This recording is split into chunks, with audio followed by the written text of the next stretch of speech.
Ladies and gentlemen, this episode of Attack on Titan was absolutely hilarious. You thought I was going to say phenomenal, didn't you? I'm a little bit of a broken record, I realize that myself, but this episode of Attack on Titan was really funny. We got a lot of funny moments, but there was actually a lot of character development which happened in this episode. So I really want to go in depth, talk about characters like Connie, Annie even, and of course, more characters like Onyonkopon, which had a really brilliant moment in this episode. So with that out of the way, let's go ahead and jump right into it. But before we go any further, I want to point you guys towards my Twitter account. It's at SeaTacticsYT, and we are basically just on the precipice of 600 followers. But if we get to 1,500 followers on Twitter, I will hold one of my first giveaways. So if we can get to 1,500 followers there, the link is in the description below, and it's in the pinned comment. I encourage you to check it out. So with that out of the way, let's get into the content of the episode. So the episode starts off with actually something really interesting. Hange takes out a Jaegerist named Oliver, and when she shoots Oliver, she has a tear in her eye. And this is some really cool, subtle character development. It shows that Hange, even though, they are basically under attack by their own people, these are still her own people, and she hates the fact that she has to kill what was essentially civilians and fellow Survey Corps members before, just, hours, weeks before this. It's really sad, honestly, and I think it's one of the culminations of Hanji's character in this season. But she goes back to tend to Levi's wounds, and actually, Hange considers their time may have run out here. She thinks back to what Pastor Nick said, and of course that is something that constantly is playing throughout Hange's character in this season, but as well, it really shows, I think, that Hange is under so much stress and so much pressure that at this point she's starting to crack. Not a lot, granted, but at this point, she's accepting the reality of, yeah, we may have to give up here, because what she says is next is, ooh, Hange x Levi. She considers maybe living in the forest with Levi if things go foobar, which, I'm just gonna say there's already a lot of Hange x Levi shippers, and with the way things are, you know what? I ship it too. Why not? Everybody deserves a little bit of happiness, and even though Levi's missing a couple fingers and he's looking worse for wear, it's still an Ackerman. So, Hange could do worse. After Hange and Levi are transported to the path, this wakes up Levi, and Levi immediately, this line is great. He immediately wants to know where the Beast Titan is. I love that. Levi is all serious. The first thing he says when he regains consciousness is that he wants to deal with that damned Zeke. I love it. It's one of the best rivalries in anime right now, if I'm to be honest. But I do want to ask, especially you guys down in the comments below, for you, how do you guys think Levi being in the state he is, not having fingers on one hand, which is very important as, you have to wield the blades with, all your fingers, right? And be able to operate it, you need those fingers, specifically those two actually. How do you think that is going to change the dynamic of the way Levi fights? Is Levi going to fight at all throughout the rest of the series? I mean, he has half of his face bandaged up, he can barely move, and as we see pretty much in the next scene, he can't do anything. So how do you guys think this dynamic of Levi being incredibly injured is going to change Attack on Titan? Let me know down in the comments below. I'd love to hear your thoughts and opinions on that. So it seems that, at least with Hange and Levi, their interests align with Theo and Peak, and I love the mirroring of these two because in many ways, they're kind of like the same mirrored characters on both sides. Hange, of course, is the commander, Magath is the commander, and in many ways, both Levi and Peak are their right-hand men. They are, their second in command, so to speak, and the next to take up in line, most likely, if things go south. Well, I guess maybe Armin would actually possibly take up the leadership of Survey Corps? I'm actually not sure how the line of succession goes with that, but basically, Peak and Levi are, at least in terms of their standing within their own militaries, somewhat similar, and of course, Magath and Hanji-san are pretty much equal in terms of that. It's important to note that Hange thinks that Eren has absorbed Zeke into his body, or the founding titan of some sort has, which, I mean, we haven't seen Zeke yet. We don't know where Zeke is. This is another thing I want to know your opinions down in the comments below. Where do you think Zeke is in all of this? But like, if this is the case that Zeke was absorbed into the founding Titan, I don't even know how that works. How does that change? Because now you don't have the Beast Titan. And it wouldn't make sense, I think, for, well, actually, that would make sense for Eren to want to absorb the Beast Titan, because the Beast Titan would want to fight back and of course stop Eren. So this is some weird situation where I guess this is good for them that the Beast Titan has been captured, but also not? It's very confusing when you think about it, because while it's obvious that both of the sides after this episode are going to team up, maybe it's best that Zeke is out of this fight, though I don't know. I mean, can they even coexist as an alliance? These are so many questions that we simply just don't know the answer to. But at the end of the day, what other options do they have? They sort of have to join forces to take down Eren Yeager. So we'll see. This is another thing I want to ask you guys. Where do you think this is headed? Because, wow, this is some really interesting stuff. I do find it really interesting that overnight we see a lot of our heroes and would-be villains having a really rough night's sleep, except for two people. Reiner's in a coma.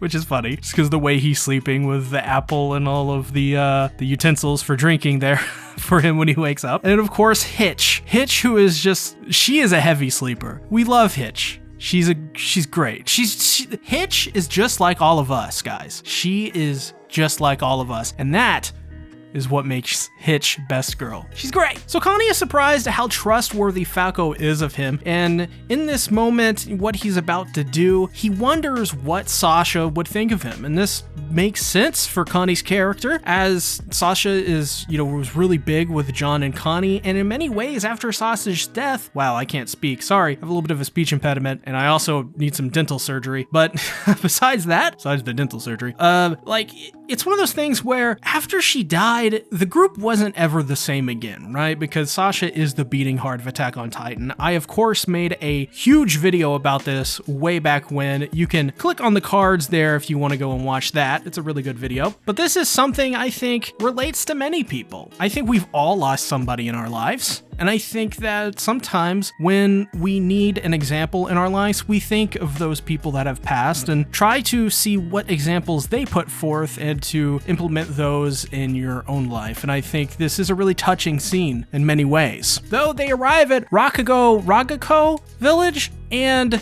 Falco pretty much figures it out pretty quickly. The kid isn't dumb. He knows something is going on here. So Connie is like, hey, I know you're acting really weird and suspicious, but hey Falco, you want to brush my mother's teeth?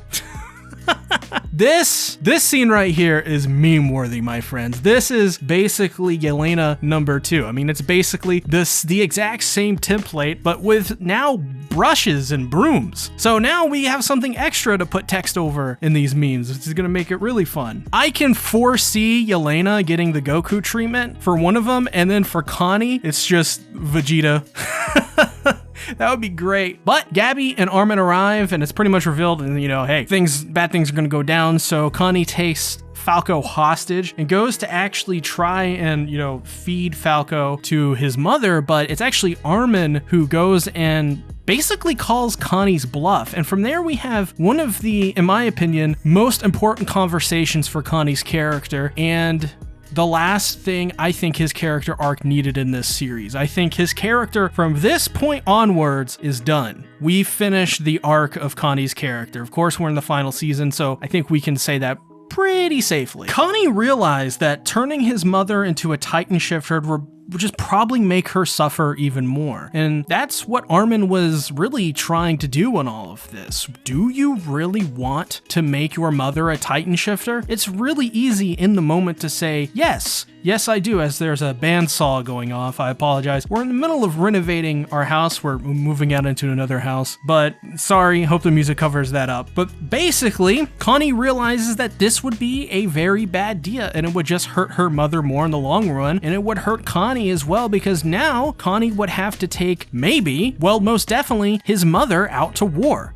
And that's not something anybody wants in this. Not even Connie himself. And Connie at this point, he and Armin have like a really cool interaction with one another. He believes that he's become a terrible soldier because of the example he has set forth here in the situation. And Armin really confides and relates with this, and he laments that Armin that he couldn't become Erwin's replacement. And I think these are conversations that need to be had, and I think this conversation really relates with Armin's character quite a bit, and we could glean a lot off of Connie's character to really better understand Armin's character, because Armin, in his mind, since he was chosen by Erwin, that means he has to basically become Erwin. When in reality, that's not the case. Armin doesn't have to become him. Armin just has to make sure that, as Erwin said in his final moments, that the memory of them lives on, and so forth does that set the example and make sure that they keep up the fight.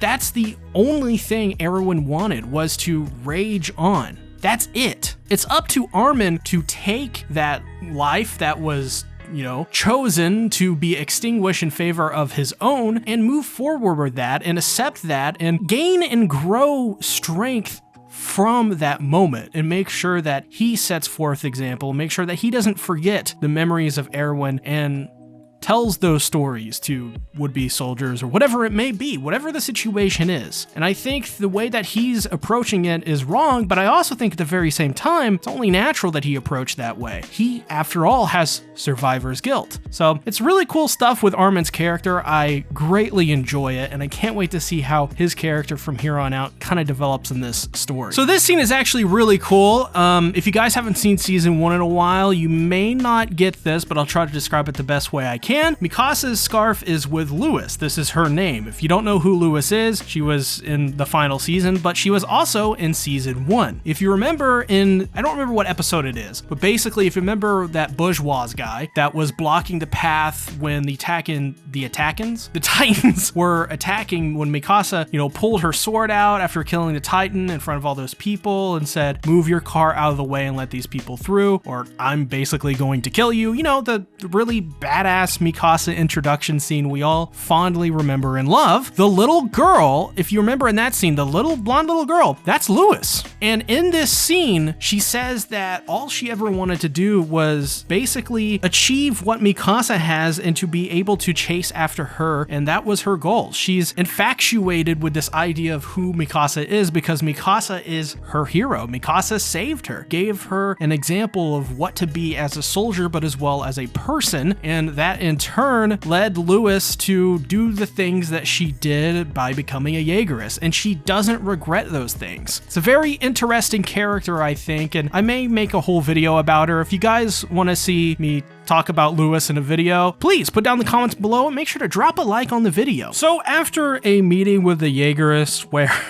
basically Flock sort of postures a bit and gives this rallying speech to the Jaegerists, they all eat some pie, they're all here celebrating, and while they're talking, you see Annie in the background eating a pie, and when they say Annie, she chokes on her pie, and then we see this really adorable scene where she chews fast and swallows and starts to, speak and stuff, and Connie just starts belly laughing at Annie. Really rude, but also at the same time, I think very welcomed, especially from that previous really dark scene, and also it's just really dark times in Attack on Titan in general. And I just love Armin's response in this. It's so normal. It's basically just, hey, wait a minute, Connie, she hasn't eaten in 4 years. It's like they didn't even skip a beat after all of these years not meeting Connie. It's not even that, it's a shock for a second, especially for Falco and Gabby, but for Armin and Connie, it's just like, well, we're back to normal. And I find that so refreshing, and it was right. I think they couldn't have done this scene any other way. If they pulled out their swords and were like, Annie, what are you doing here? You're the female Titan. We gotta kill you or something.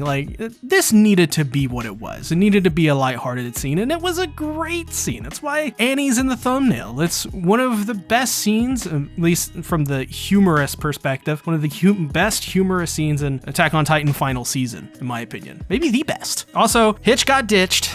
Sad Hitch, very sad. So back to Flock, the asshole. He will now execute Yelena and Onyonkopon, and I love the juxtaposition of Onyonkopon and Yelena's character in this. Yelena has the look of defeat, and Onyon's is very much one of defiance because, he fought for the world and all that's left is, as he says, basically these xenophobic scoundrels. And it's a really good scene. I mean, it really is. It has a lot of power behind it because it really puts into perspective who the Jaegerists are. They are xenophobic scoundrels. Jaegerists aren't good people. And what's worse is, as you're probably going to see, there's actually people in the Attack on Titan fandom that believe the Jaegerists are good. So watch out for those people. Those people you don't want to mess with those people. They are a strange bunch, to say the least. But I do want to say that I'm going to come out with a flock video this week, as you guys have demanded from the last video. You guys are like, hey, yeah, do a flock video. So it's in the works. It's probably going to come out Wednesday or Friday. So look out for that. The thumbnail is already out. You can check the YouTube community tab post. It's on there. But Jean goes to execute them and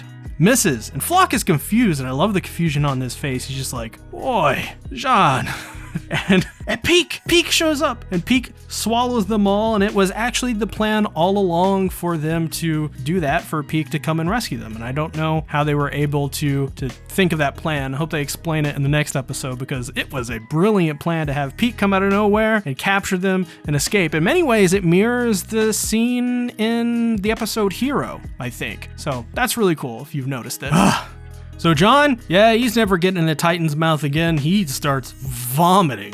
Oh my god, brutal. Hanj as well. I love Hanj in this. She's just like, so you could stay in this Titan for like months, right? You like brush your teeth? And Peak's just like, it's not polite to ask a lady that. Like, why is this episode so freaking funny? I don't get it. But we learn that from his conversation with Onyonkopon that basically John, yeah, he had a free ride, but his consciousness just couldn't allow him to not fight against the Jaegerist. And that right there, my friends, is another closure of a character's arc in this, I believe. I mean, we may get more stuff from John, but I believe this really shows John's character. He will stand up for what's right. He will stand up for, the good fight. And I'm not saying that because, I just made a subtle Three Dog reference, but, it's really telling, I think, with characters like John in particular, how they have these ideals of what their life wants to be, but they defy those ideals because they know they can't have that ideal life if the world is at war. It's just not something that's possible. And he can't sit idly by and let everything be destroyed in the name of his own ideal. In other words, he's not a selfish person. In fact, Jean is a very selfless person. But at the end of the episode, hey, we get it, man. The Avengers assemble scene. Connie says it. It's Connie's moment. They're there to save the world. Poor Reiner got kicked in the face by Annie. Maybe he deserves it a little bit, maybe. I don't know. I mean, he did kind of choke out Annie, so may have deserved that. This episode was pretty good. Yeah, it once again didn't have any of the big hype moments. I know people last episode were saying, the episode was really horrid. I think those people are probably just Jaegerists because they were being very hyperbolic about how this episode was one of the worst episodes ever. This episode was great. Attack on Titan is so good because of moments in episodes like these where you get character development and, story progression. These are good episodes, so be lucky you have them, because there could be a series where you don't get any of this, and it's terrible. Be appreciative of what you have. And this is very good. This is phenomenal stuff. Phenomenal writing, phenomenal character storytelling, and, character development and interactions, and this is some good stuff. This is some really good stuff. I really enjoyed this episode. I think this is, probably an 8 or a 9, in my opinion. Probably more leaning towards the 8 there, but definitely still a very good episode. So comment down below, what do you guys think? Do you think this episode was good? If there's anything you want me to make a video on, it doesn't have to be just Attack on Titan. Hey, you want me to make a Jujutsu Kaisen video? I'll make a Jujutsu Kaisen video. You want me to make literally any kind of video you guys think would really fit my channel? Make sure it fits my channel, because I'm not going to do something, random, but something you guys would want to see that's adjacent to Attack on Titan. Let me know in the comments below. I'll see you guys in the next one. Bye-bye.